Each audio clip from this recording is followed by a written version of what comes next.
I'm just saying, there's a freedom of speech here, right? Yeah, there is. I'm down to answer.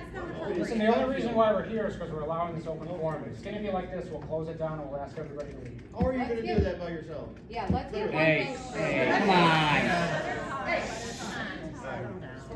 This is not a book banning, okay? They could go to the public library. It does not, excuse me, my time to talk, so quiet. But this is a public library. Quiet. My name is Catherine Ruggieri, and I'm a Penfield resident. I'm here to address a concern regarding library material, more specifically a book that was exposed during last month's board meeting, The Rainbow Parade, for having pornographic material, a naked man walking down the street, and indecent material, two men in leather bondage outfits holding hands. This is just one of many books, but for time's sake, we'll leave it here today. How does this garbage get into an elementary school? Who proposes this filth to be available to kids as young as 5, kindergartners? And what kind of deranged authority figure had the audacity to approve this? I want to know the date this book was approved, who, the name of the people who approved it, and I demand it to be removed immediately. I want answers on how the library system is audited. When? How often does this take place? Who does it? Where are the records for these audits? Let's get one thing straight. These people work for us, the people, the taxpayers. Whatever sick personal agenda they may have, it's over and done with. It's disgusting and disturbing. I pay $20,000 in taxes annually here in Penfield, $12,000 of which is in school taxes alone. And this filth is what it's funding? It's not appropriate.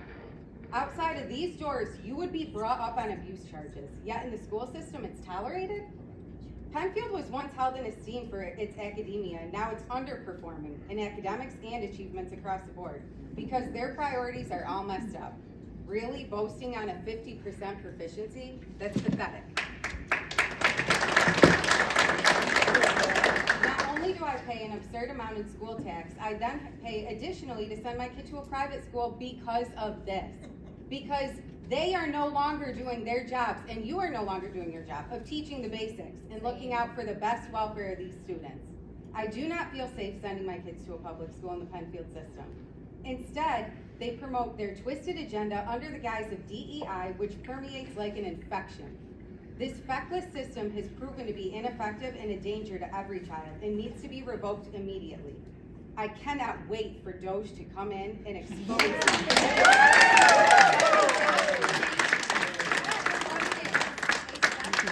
We're interested on preying the young and vulnerable children at the taxpayers' expense, with their agenda to mutilate our kids, pervert their minds, destroy their innocence, and hypersexualize them for their own pedophilic agendas, instead of actually educating them on what matters, basic academics, math, English, history, science.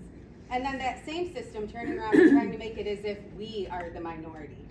Everyone is walking back from DEI because they see the disastrous effects it has. So maybe you haven't seen what's going on, but it's coming for you. So listen up. We have had enough. It's over. Your agenda has been exposed and will continue to be exposed until you stop. You should be ashamed of yourselves, and you should all resign from any sort of public service. Too long have you all gone under the radar because busy parents assume you have the best interests in mind for their children. Yet here we are, demanding you take your place and do what is right. This material is inappropriate and unacceptable, and it's time to get back to the basics. We're not going away. We will not be silenced.